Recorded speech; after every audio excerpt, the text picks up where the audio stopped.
Here is your opening passage, tailored for the tone and depth of your YouTube channel Secrets Beyond Archive. It's crafted to awaken curiosity, invite inner stillness, and guide the viewer into the unfolding journey. Have you ever wondered if what you see is only the residue of what's truly there? What if the world you've accepted as reality is just a flickering veil, thin, shimmering, almost convincing, concealing something ancient, sacred, and quietly alive beneath? For centuries, whispers of this hidden truth have echoed through temples, passed between mystics, encrypted in forgotten texts. But somewhere along the way we stopped listening, or perhaps we were trained to forget. You did not arrive here by accident. Something deep within you, older than thought, older than name, has stirred. It guided your steps, nudged your curiosity, and opened this moment like a doorway. You are not watching a video. You are answering a call, because this isn't content. This is remembrance, a remembering of what was never lost, only buried beneath noise, fear, and the machinery of modern illusion. What you're about to receive is not just knowledge. It is a key, a frequency, a mirror. So breathe. Let the noise fall away. Let the mind soften. And as you exhale, release everything you thought you knew. You are invited now to see not with your eyes, but with the silence behind them. The journey begins.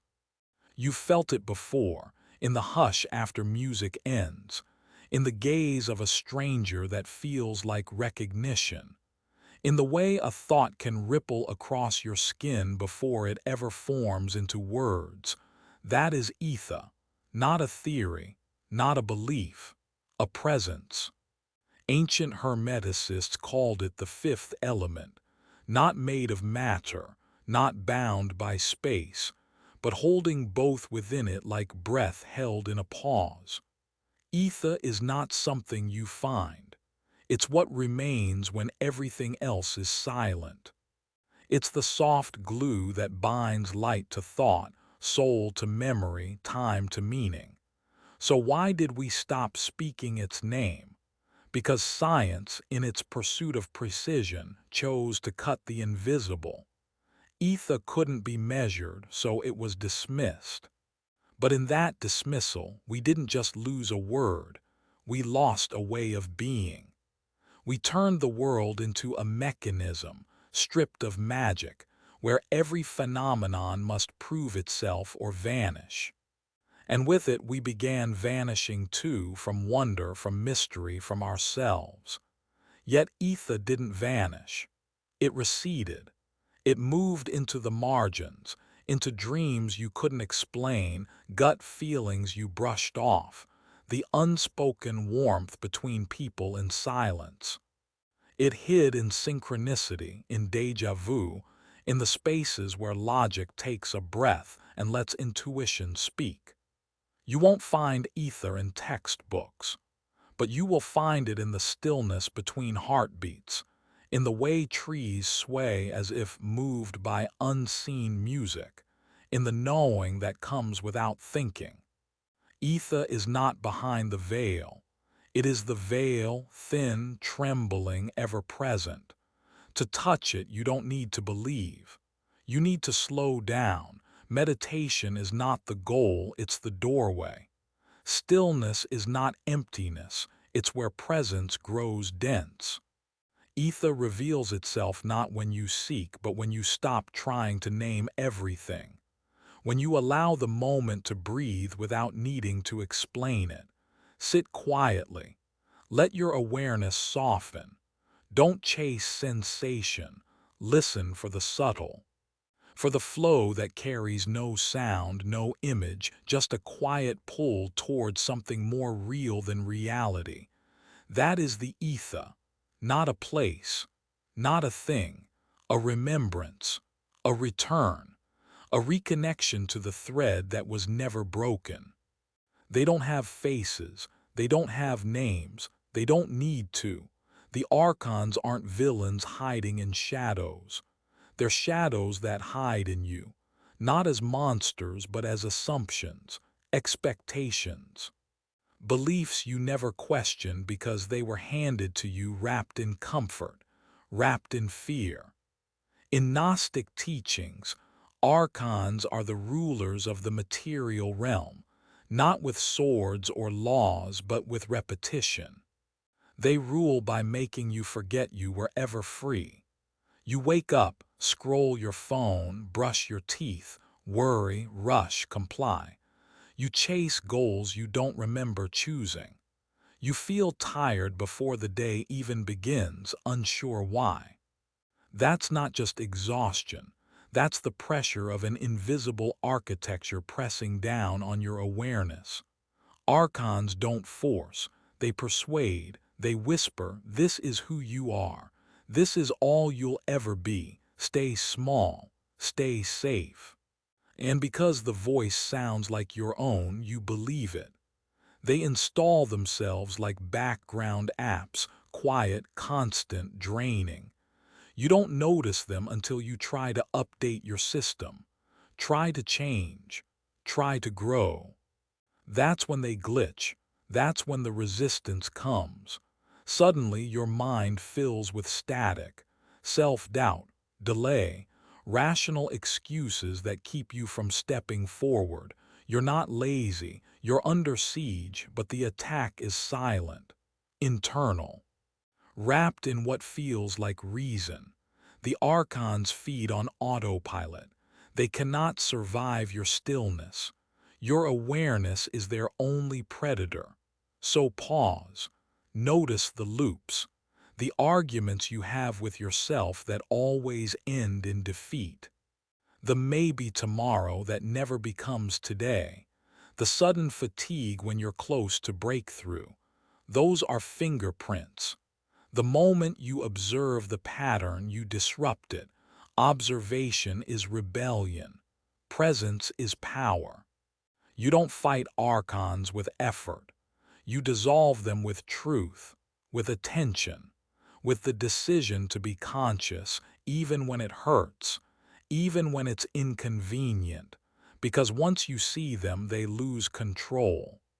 And you remember who you were before the programming, before the fear, before the world convinced you to shrink.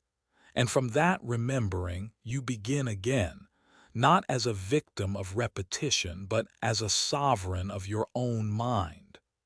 It doesn't shout, it doesn't command, it waits. The demon has been with you since before breath, before memory, before you even had a name. It's not your conscience, it's not your desire. It's the pulse of your original design, the signal from your deepest pattern untouched by noise. You won't hear it in the chaos. You won't feel it when you're performing. The demon only speaks when the mask slips, when the performance falters, when you're just quiet enough to notice the shimmer beneath the surface. It doesn't speak English or logic. It speaks in symbols, in moments that feel too aligned to be coincidence, in dreams that haunt you with meaning, even when they make no sense, in the sudden surge of creativity that doesn't feel like yours. Most people confuse it with ambition, with preference, with emotion. But the demon is not the voice that wants more. It's the one that whispers, "This is true," when everything else is screaming, "This is safe." It's not there to make you comfortable. It's there to keep you honest. You can't summon it like a genie. You can't command it with intention. The demon is a compass, not a map. It points, but you still have to walk. And it will not beg you to move. It will wait. For years if it must. But it never stops pulsing. Never stops offering the nudge. And when you're finally still, when you're tired of chasing, of pleasing, of pretending, that's when you might feel it again. In the moment you say, I don't know what I want, and something inside replies, but you know what feels true. That's your demon. To hear it more clearly, write without editing. Let the pen move faster than your doubt. Track the patterns in your life that repeat with elegance, not chaos. Pay attention to what keeps calling you back, even when you try to walk away. And most of all, don't look for it in noise. Look for it in the gaps, between decisions, between heartbeats. In that deep stillness that feels both terrifying and holy. Because once you follow it, not blindly but bravely, you'll find the path doesn't take you somewhere new. It brings you home. What if the universe isn't made of matter, but of meaning? Hermetic wisdom begins not with science or theology, but with a quiet revolution, that all things are the unfolding of a singular consciousness. Not a god in the sky, but a mind vast enough to dream galaxies and still intimate enough to whisper through your breath. This mind, called nous, or the divine mind, doesn't sit above creation. It is creation, aware, pulsing, dreaming itself into stars, into rivers, into the small silence between your thoughts, and into you. As above, so below isn't poetic fluff. It's an operating principle. It means your inner world isn't separate from the outer. They reflect each other in a loop of awareness, a dance of energy. When you think, you ripple. When you speak, you sculpt. When you believe, you build. But we forget. We fall into passivity, into thinking life happens to us, not through us. We get caught in roles, in systems, in stories that make us spectators of our own existence. We forget we are not just bodies reacting. We are minds creating. To awaken is to remember that your consciousness is not a side effect of biology. It is the medium of reality. What you hold inside, you project. What you fear, you reinforce. What you imagine with clarity, you invite into form. You are not a speck in the vastness. You are the vastness aware of a speck, choosing to experience itself as a single thread in the tapestry it is weaving. This is not metaphysics for the sake of mystery. This is an invitation to participate. You are co-creating every moment with the divine mind, not with effort but with attention, not by force but by frequency. Every thought you nurture, every word you repeat, every belief you refuse to release becomes architecture. So choose with reverence. Speak with intention. Imagine with boldness. Trust that what you carry within you is not illusion, it's instruction. You are not here to worship the cosmos. You are here to remember. You are the cosmos, dreaming itself conscious, one moment at a time. You began this journey with a question, subtle, maybe unspoken. Is this all there is? You sensed something was missing, not in the world, but in the way you were taught to see it. Along the way, you brushed against the ether, that silent breath between forms, the connective tissue of everything. You recognized the archons, the patterns that bind, the invisible loops that keep your fire contained.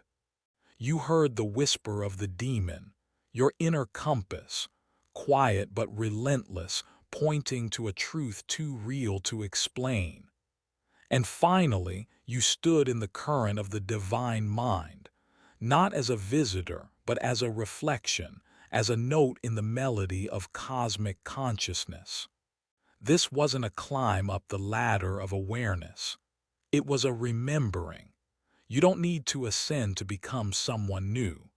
You need to soften into who you've always been, before the noise, before the masks, before the world taught you to forget. Living awake isn't a final destination. It's a rhythm, a choice renewed in every breath, a way of being that honors the mystery without needing to solve it. It's choosing again and again to be here fully, with eyes open and heart unguarded. And if you ever feel lost again, remember, you're not alone, you never have been, because the force that created stars didn't leave you behind. It became you. It became your doubt, your longing, your questions, and now you're remembering. You are not an accident of matter. You are a moment of the universe becoming self-aware.